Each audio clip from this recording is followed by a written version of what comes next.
All right, so we have ourselves a blender here, and this blender for some reason had no power.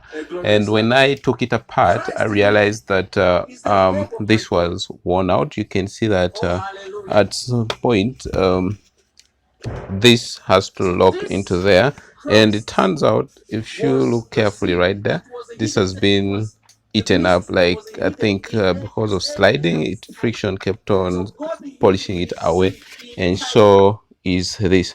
So anyway, what am I going to do for it? I am going to simply replace that, and it's going to come from this. Now this is how this should look like. It's this one is worn out, this is okay, so we are transforming this.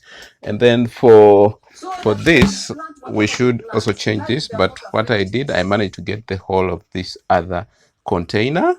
All right, so let me remove this. I had already unscrewed it a bit, and then also this, and we replace that.